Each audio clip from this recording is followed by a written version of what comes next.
All right, welcome back to another episode of Words of the Wise. Today I have Chief Geiger from Davidson PD in North Carolina. Really looking forward to having this conversation. Welcome to the show, Chief Good Geiger. morning. Thanks so much for Good being morning, here. Paige. Thank you. Good morning.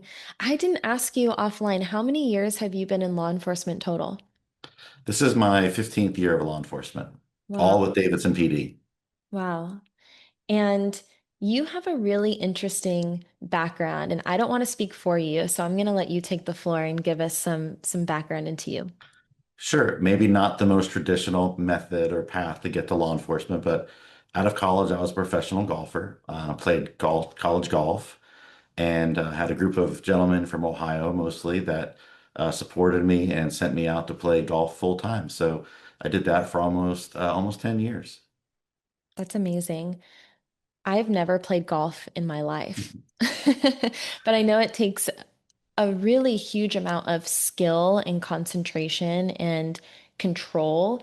Do you think that having that background, it translated into law enforcement? Do you think that some of those skills helped you? I think for sure it did. I mean, golf's a very frustrating game, but it's also rewarding in the same aspects. And that it requires a lot of patience, a lot of practice and preparation. So I think that has a lot to do with success in any career, certainly law enforcement, because preparation is a big part of what we do and what we bring to our communities. Yeah, I would also imagine just the mental side of things with any sort of sport, it's staying calm under pressure and being able to perform under pressure and what that looks like, especially playing that professionally. I would imagine how stressful that would be, and how nerve-wracking that could be. And so being able to have that emotional regulation to be able to perform even in the most stressful situations. It's funny you bring that up. When I started playing, I was in Florida and got introduced to a few people, one of them being Dr. Bob Rotella, who at the time was just kind of flourishing on the PGA Tour and kind of doing some things with some really high level golfers. But he was still dealing with young men like myself who were just starting out. And a lot of it was just learning how to control your emotions, how to get yourself in that performance mindset. I think a lot of that goes into what we do in law enforcement. A lot of it similar to golf. We're by ourselves. We're learning to kind of convey confidence and poise in the exterior, even though inside you may be dealing with a lot of different emotions, and still being able to think clearly so that you can perform, just like in golf, just like you do in law enforcement. Yeah, and that's wellness. That's a lot of what we think about when we talk about stress management, emotional regulation, regulating your nervous system. Like this is all related to wellness. And I do think that law enforcement is very similar to athletics, to professional athletes. And those skills transfer. And I think that people forget that. Like we take a look at how professional athletes are training. And there's tons of like documentaries and Netflix shows and all this stuff. And you see what their training regimen is. And a lot of it is the mental side of it.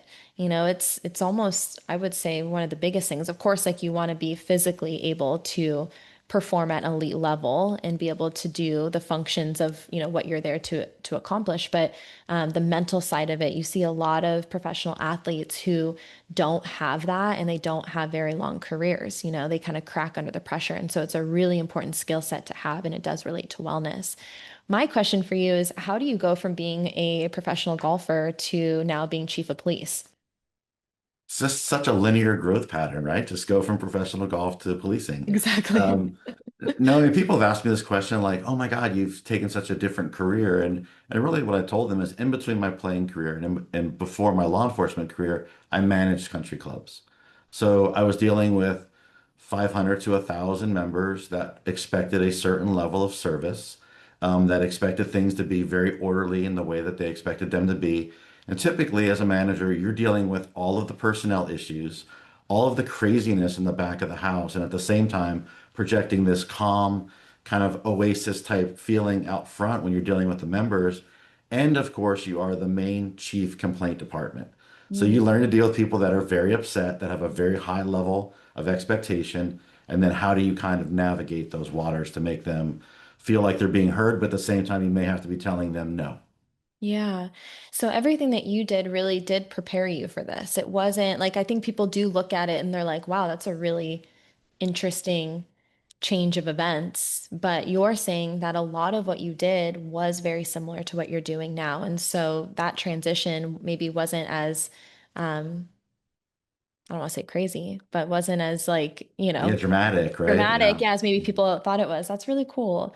Um, I know that when we talked offline, one of the things that you told me that I really, really liked, and I was hoping you can dive into this a little bit, was that you said that you are a lifelong learner. What does that look like, and why is that important to you? It looks very frustrating for my wife. That I really do enjoy learning. I always feel like every day I want to learn something about some topic or some part of something that I didn't know before. So Mm. whether that's reading, whether that's consulting with um, other instructors, whether that's talking to colleagues, other chiefs of police. I'm very active at conferences and that I'm not only putting on presentations, but I'm kind of meeting with my peers and saying like, I'm seeing this issue. How are you dealing with it? And it may be in different parts of the country. It may be a different size agency. It may be a town very similar to ours, but hearing the different ideas, you kind of start to pick and choose, like, I like this part, I like that part. And then Mm. you can kind of bring it back and start to develop your own programs that really fit like the community that you're in. So for me, it's always about getting 1% better every day. That's the kind of the little saying I have, just get 1% better today. And if you do that every day, obviously, it really leads to some market improvement over time. Do you think that having that growth mindset helped you to perform better, to advance in your career, but then also to maybe, I don't want to say eliminate because I don't think that's the word, but maybe it helped you through some of the burnout phases. Having something where you're always trying to improve yourself rather than staying stagnant. I think it did, and I think it's a big problem that we face in law enforcement because for a lot of people in law enforcement, the main part of their career is in patrol. Mm. Patrol, even though every call for service is completely different, the routine can be quite kind of wear you down a little bit. You typically are dealing with people on their worst day at their worst time. So you're never seeing the good side of most people. You're seeing the worst side. That can make you a bit jaded. So I think by maintaining that learning mindset, I was able to move from patrol into investigations and then kind of other career paths along the way to on my way to chief. That so as that burnout may have started to kind of impact me, I was already accumulating new skills and then getting into things that I didn't know as much about, and maybe I saw a different side of people. Yeah. Maybe still not the great enjoyable side that you hope to see, but it was a totally different aspect. Maybe it was about victim-centered interviewing, or maybe it was about trauma-informed, interviewing or providing services to victims. It was a different aspect of policing from just responding to calls for service. Yeah. I will say that the most unhappy I have ever been is when I felt stuck and stagnant.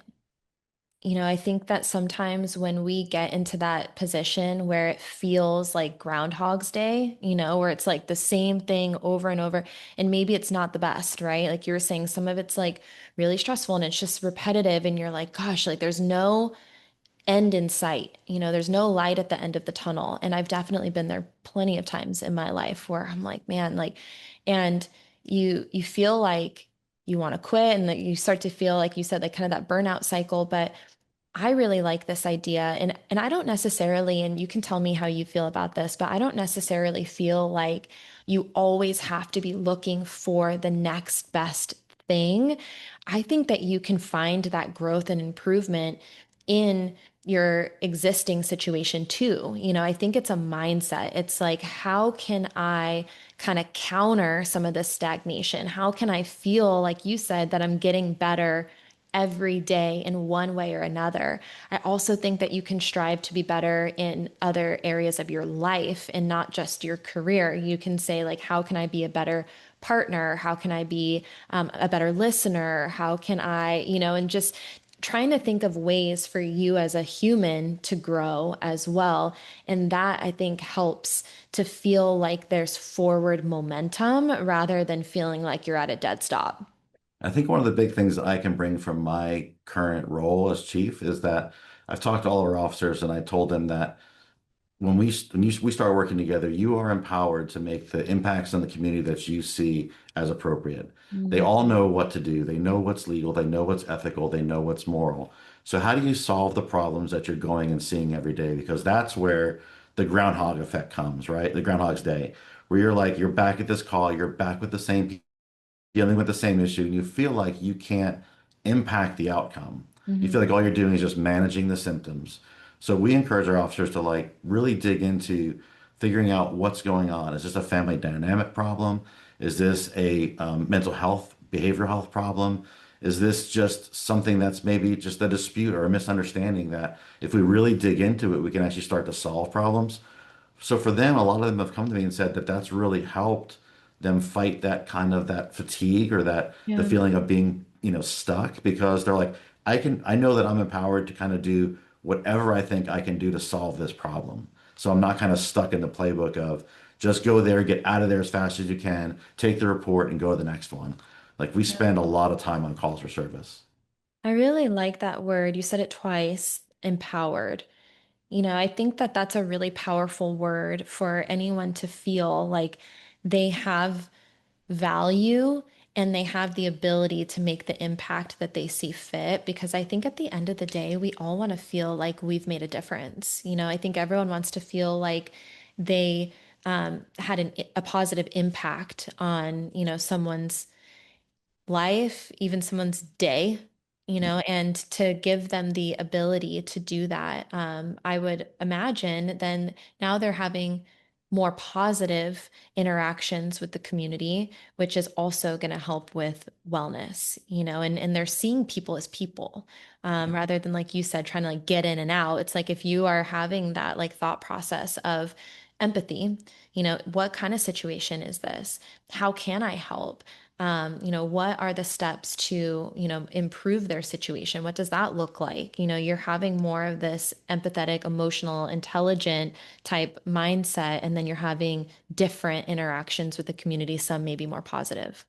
Yeah, definitely. It's more a complete response. Yeah. And the hardest part, I think, for a lot of people was understanding that you have to accept the fact that you don't know everything. And Mm. I think for some of us, that's more difficult because you feel like you've been successful in your career. Like I've gotten to this point, I've done all these things, I've been promoted while all things are going great. And it's easy to feel like just do what I did. But I feel like that's the most probably improper thing that we do and that we don't evolve or we don't understand that even our newest officers have knowledge, skills, and abilities that I probably don't have. And why not use them? And why not look at it from a different perspective and see if there's another way to do it or a better way to do it? So we're pretty inclusive with the types of responses that we do, and we're always looking for the better way. So whatever that looks like, I'm kind of open to it. I really But it like, was hard. I'm sure, one of my mentors told me really early on, um, it is better if someone comes up to you and asks a question and you don't know.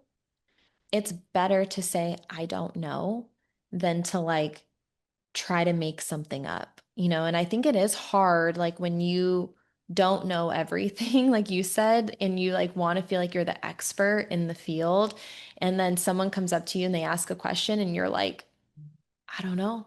Like I really don't know, but the authenticity of that, of having an open mind and understanding that you're never going to know everything. And there are people who maybe have less experience than you that do know the answer to that question. And that's okay. That doesn't mean that you are less valuable or less experienced. You have different strengths and weaknesses than the person next to you. So I really like that idea of everyone has value.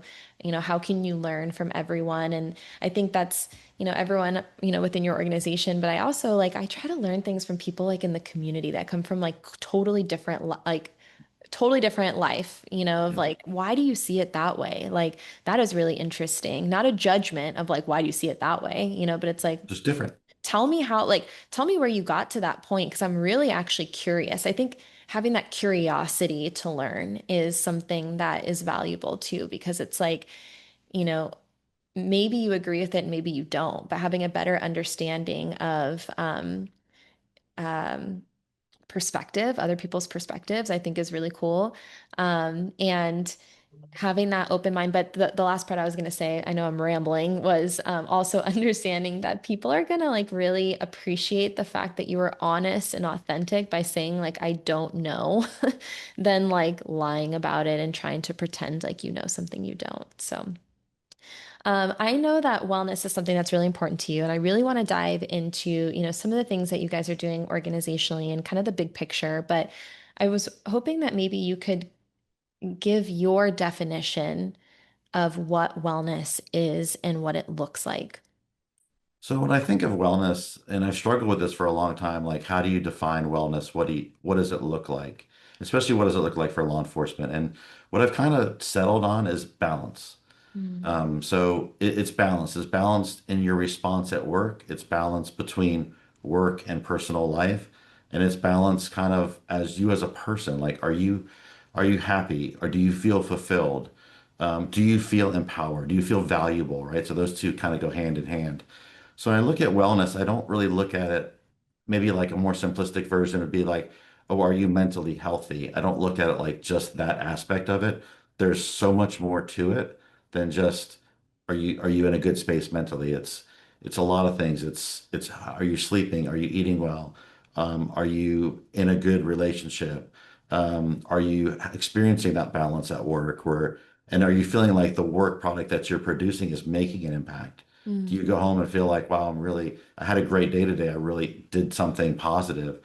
Or is it just like slogging through to the next day, just trying to make it in North Carolina, our 30-year retirement, which when I say that to younger officers, they're like, that might as well be another millennium. Like, 30 years, they're like, I don't know if I'll live 30 years.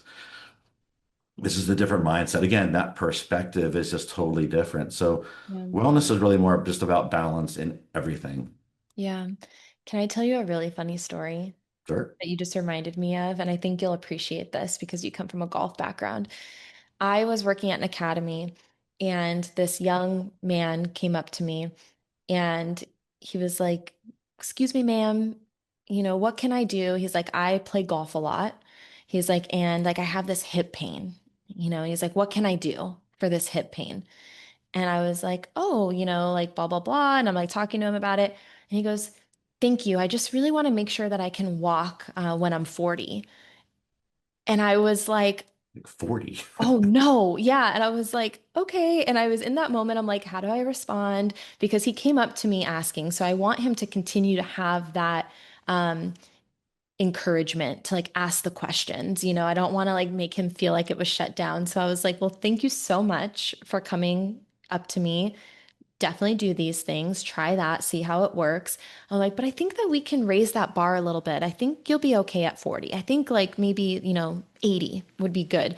But it Right. was, and it's a circle back moment to what you just said, because I think that the younger generation sees being 40 as so old. They don't have maybe that like that foresight of like, that's going to come by pretty quick, and 40 is not old, but they're seeing it that way. And my hope is that, even though it's like, oh, it's a 30-year retirement, you can start putting in the steps now that help you to have that longevity so that when you are, in your 70s or 80s, not 40s, you can walk and you can do all the things that you want to do. But I thought that was really interesting because you're right. Like they look at that and they're like, that is a million years away. Like, why do I need to focus on that now? I have conversations all the time. A lot of them join us when they're 21, 22. Yeah. And I said, if I could just transport you or give you my insight that if you could fully retire at the age of 52, Hmm. you still have like another half of a life to live. You could have a whole nother career Yeah. after your law enforcement career. But it's so hard for them to see it because they think like 30 years, that's longer than I've been alive. Like they can't even like they can't grasp like what 30 years looks like. But it does go by so fast. Yeah. It's a blur. When I think back to my 20s, when I think back to traveling and playing golf for a living and all the guys that I hung out with who are now on TV, and a lot of them are transitioning to the senior tour. Talk about a senior moment, senior tour. And I look back and I think about the things that we did and the places we were, and it seems like it was so recent. Like Yeah. I can remember the smells and the conversations and everything, and a lot of those were 30 years ago. But Yeah. to me now it seems so recent, but it's just that, again, that perspective is totally different. Yeah, and I think it's the messaging too. Like, I'm the same way. When I was younger, I never thought I'd be older. Like, it felt so far away, and then you blink and it's here. And so I think it's this idea of how can you encourage proactiveness with wellness? Because when you're younger, you don't think that you need it. And then when you get older, you understand that you should have been doing it the whole time, but maybe didn't have that understanding when you were younger that maybe you needed it. You had maybe a different perspective. You maybe had like some of that physical and mental side of stuff through golf because it was a part of what you were trained to do. But a lot of these younger officers that I talk to, it's like their number one priority is just getting out there and doing their best job. They're not really thinking about wellness and what their wellness is going to look like in 20, 30 years after going through this career. And so I would really love if you could give some insights into what you're doing for proactive wellness and maybe like what your big picture ideas are too, like what the future looks like. So for me or for our agency, because I think they're kind of different answers. Let's do both. I think we have enough time for both. Okay, let's do both. So for me, my wellness looks like trying to maintain the good work-life balance. I have three children, 26, 7, and 3. And I understand what causes children. I won't have to ask you that question. But I have a really diverse family of, different ages, different wants, different needs. My 3-year-old still loves to get down and wrestle on the ground. My 7-year-old daughter wants me to play house and dress up in princesses. And now they're getting into sports. And so my weekends look very different now. I still try to get out and I still try to play golf here and there. But it's a struggle for me now to maintain the physical wellness because as I get older and my time gets shorter, and I say free time gets shorter, not my time, my free time, going to the gym is harder. Eating clean, eating healthy, having great balanced meals becomes harder. Um, so for me, it's about just maintaining that balance between the family and work. Being a chief takes a lot of time. I'd love to tell you that there's hours that we work and like that's it, and I go home and I don't think about it. That doesn't exist. There's always something to consider. There's always something to plan. There's always a response to be made, either to an email or to an inquiry. Um, Recruiting's become a 24/7 job of finding the next generation of officers. There's, like if they email me on a Friday, they don't really want to wait for a response till Monday. Like they want to know that their inquiry was taken seriously and that they felt validated. So a Right. lot of that requires responding kind of in a timely manner. So for me, it's about making sure that I'm devoting enough time to family. I'm carving out enough time for me to get like to the golf course and just forget about work and just enjoy being outside. And then obviously dedicating myself 100% when I'm here at the office. I really appreciate you sharing that because I think that's really relatable. I think a lot of people who are listening to this, we have a lot of leadership who listens to this, and I think that's relatable to be, trying to manage your family, your wellness, your career, and what does that look like?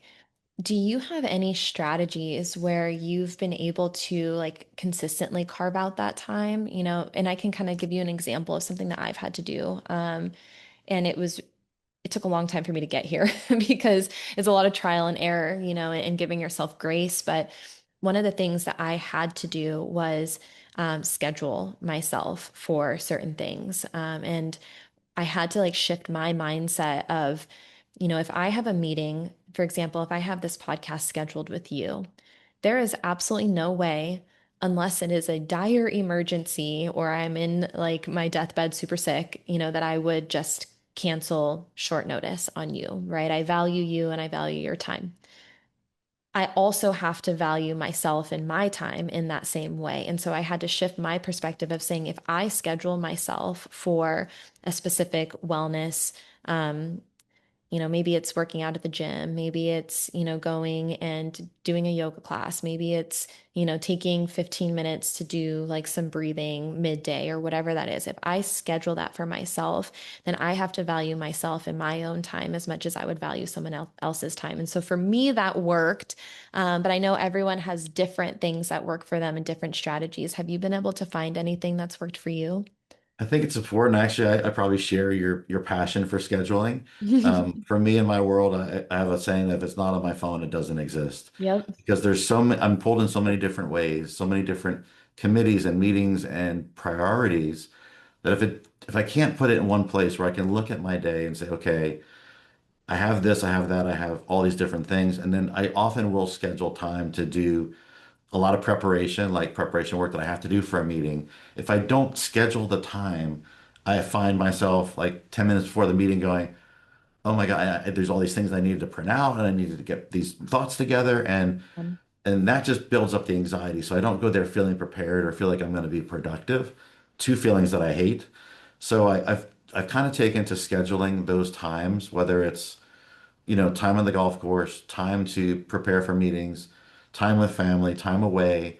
I've always got to feel like I've got to schedule the time because if I don't, the day will just get away from you. There's always another priority that comes in. There's always another request. There's another something that's going to be there.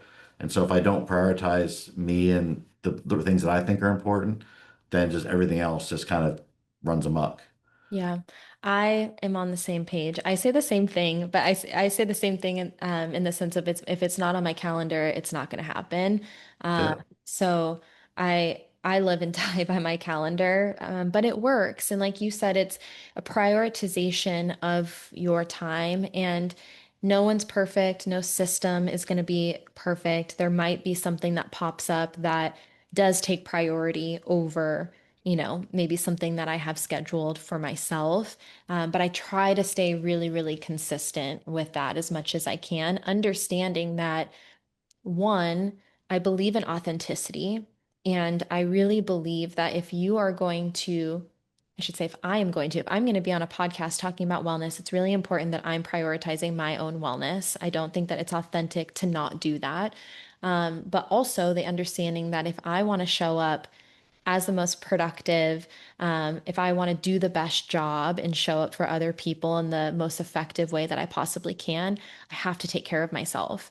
And a lot of people I've heard this comment that a lot of people think that it's selfish to take care of yourself. And I think it's so necessary. I don't think that that's selfish at all. I almost think the opposite. I almost feel like it's selfish to not take care of yourself. Yeah, maybe not selfish, maybe not the word I would use, but it definitely you don't give the best part of yourself Yeah. if you're constantly feeling like you're neglecting yourself. Yeah. Because things do build up in you. I mean, we're all human. I mean, if I go long stretches of time where I'm not taking time for myself, I start to resent the other things in my life that I feel like are taking my time. Yep. So I know that my attitude changes. I know that my patience gets shorter. I Yep. know that my attitude isn't as good because I start to feel those ways like I can't take time for myself, but you're asking me to go do another thing or another thing. And it just seeps in. So I think when you don't prioritize yourself, you're kind of neglecting all of those other things by not giving the best part of what's there. Yeah, 100%. So let's talk about organizational wellness. Organizational wellness is been a priority for me probably since I was exposed to it about 2.5 years ago, where we started really looking at, and this actually came out of a recruiting conversation. So Mm, we had a recruiting conversation about really examining and dissecting the problem of, okay, who are we looking to attract as applicants? What do they value, and how does this agency provide that? Or if we don't, can we?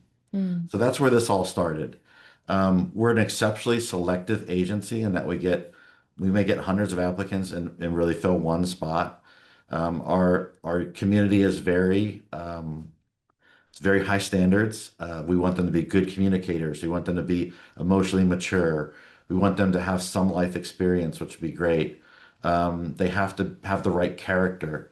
Um, Again, with our recruiting team, I have three words that I tell them that are non-negotiables when we're recruiting, and that's character, culture, and competence.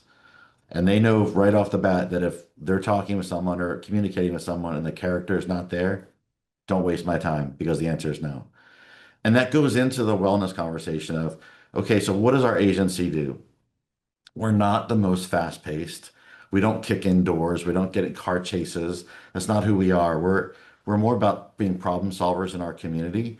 And what I tell applicants and I tell recruits is whatever it is you love about policing, whatever it is you think you're going to enjoy, whether that's traffic enforcement, working with children, building relationships in the community, being a problem solver, you know, working with victims, whatever it is that you enjoy and you're passionate about, you will have more time to do it at this agency than any other. So Mhm. that's the first thing is we're trying to get the right people in the door. Mhm. And then the wellness component is we're from the top down, we preach that you have to have this balance. And we provide them with opportunities to improve their balance.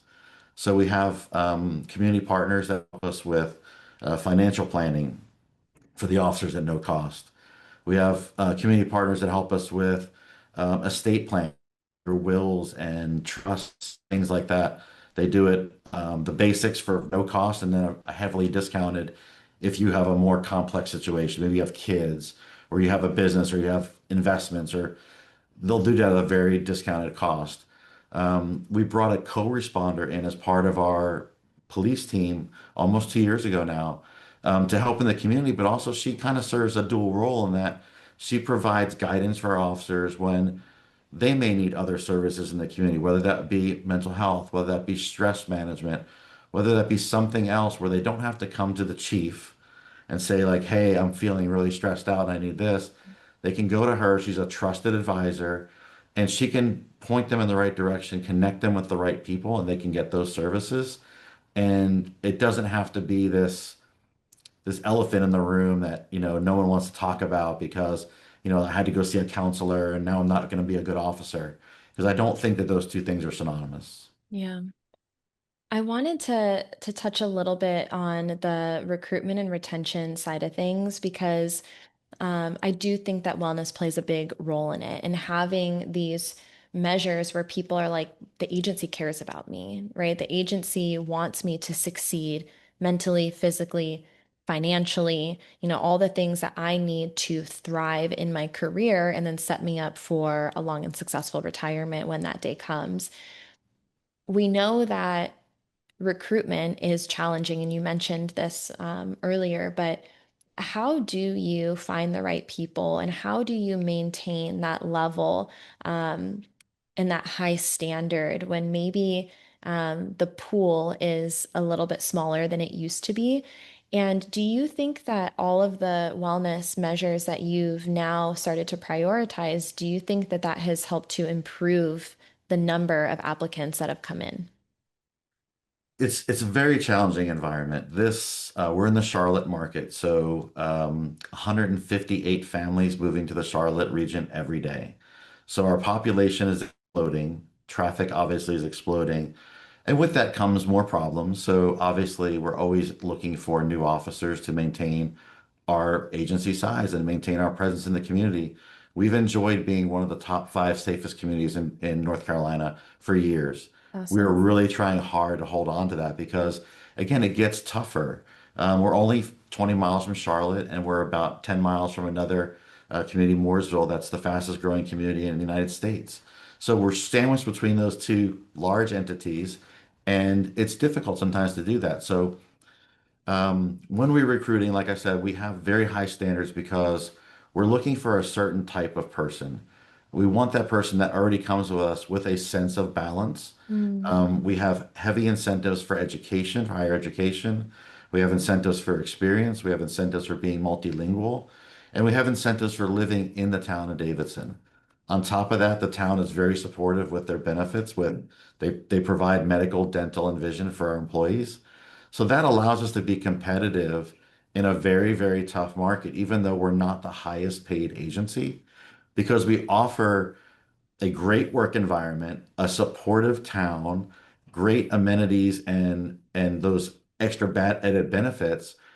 And at the same time, you're going to get to carve out the career that you want. Mm. Um, so many agencies around us are so busy, and the officers literally do nothing but run from call to call to call to call, and then they sign off at the end of the day.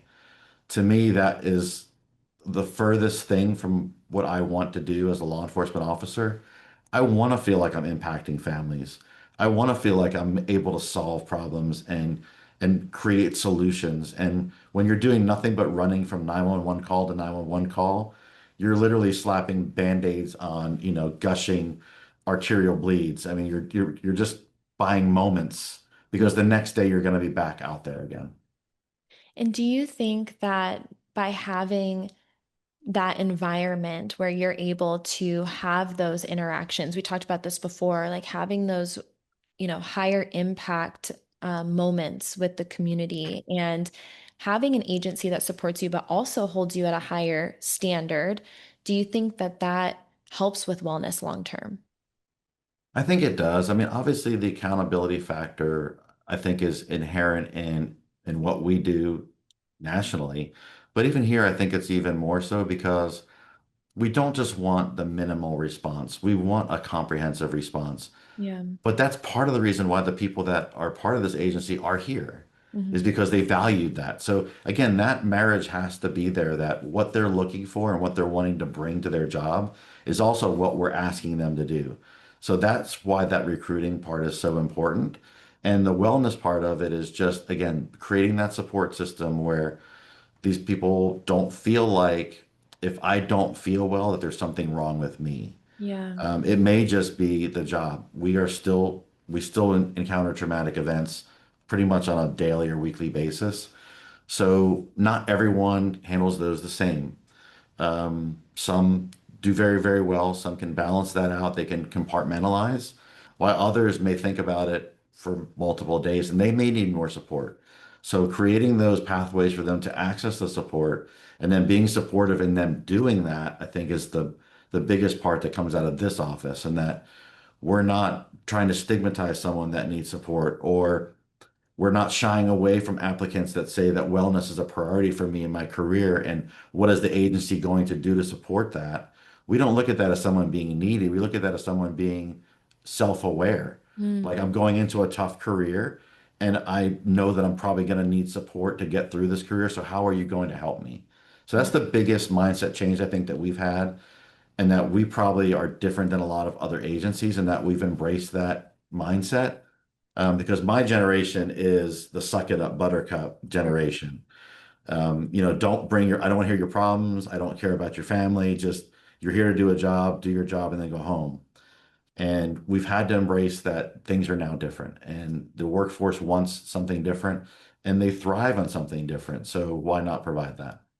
I really like that you said that if someone comes in and says, "Hey, I know I'm going into a hard career and it matters to me that the agency supports my wellness," that you consider that person as being self-aware and that being a positive. I have never heard anyone say it in that way, and I really, really liked that. I also really like that you said, the agency is being supportive of these things. And I know that you have a top-down model, and I'm wondering, how do you get buy-in from leadership? Maybe people who have been in this career a really long time. One of the things that comes up a lot in conversations that I have with, other chiefs across the country is the challenge of, getting that support from other members of leadership and getting them to also prioritize these things. We hear like, how do we get the sergeants to buy in? Like, how do we, how do you do that, where you have a top-down method and you get buy-in from your leadership staff? It's a difficult proposition, and I've talked to a lot of colleagues, even locally, that I have very good, close relationships with. We speak very candidly and frankly with each other. We don't have to be politically correct. Mhm. This is the toughest conversations that we have because historically, police agencies have rewarded super type A, aggressive policing, people that really could compartmentalize their stress and trauma, and they promoted through agencies, and now they're the leaders of these agencies. So for them to say, yes, I'm going to embrace this new thought of being, of embracing wellness and mental health support and things like that, it's probably not their first choice because that's not how they found success. Sure. They found success in a totally different way. But I think if, again, what we really strive to do is to find and create opportunities for the people that we think are going to be good leaders. So, are they empathetic? Can they put themselves in someone else's shoes and understand a different perspective? That's really important to me. I have great people that do that. Can I understand that even though I subscribe to a certain theory, that there are other valid theories out there that may also work? That goes back to that empowerment mindset of what we have here, and that our command staff understands that there's a lot of ways to do things, not a way. Mm, So when you're stuck in a way, that's when things get very rigid. That's when you just like, hey, do it this way. Don't venture off. Don't try anything different. Just do this. mhm. When you get stuck in that mindset or that rut, all the other options and options go out the window, and nothing else happens. There's no growth for the organization. There's also no acceptance of anything different. Yeah. So you perpetuate a cycle of the same thing every day, nothing different. And what you end up with is a very homogeneous agency of everyone that thinks the same, reacts the same, works the same. And while some will point at that as a positive, and that's very consistent and it's very predictable, I look at it as you're very limited and you're very rigid. So it's just, again, that mindset is just different. I preach it to everybody, and they don't buy into everything, but they've bought into enough that they support the mission of the agency. Yeah, I like that you said that you find it to be very rigid because I do, when I think of growth, I think that growth is the opposite of rigidity, right? There's like some fluidity to it. And And it's so uncomfortable sometimes. 100%. A lot of people, it's the fear of the unknown. You don't know what things are going to be like, on the other side of what of the tracks that you're used to, right? So, um, I'm sure it is a challenge, but I like everything that you said about like how can we encourage a growth mindset? How can we encourage, our people to understand that there's not one way, there's lots of different ways. There's that like old adage that I won't say about cats, but there's lots of different ways that you can achieve things and having that open mindset to be able to at least consider and then, like you said, support the elevation of the organization and whatever that looks like. My final question for you before we get into your words of wisdom.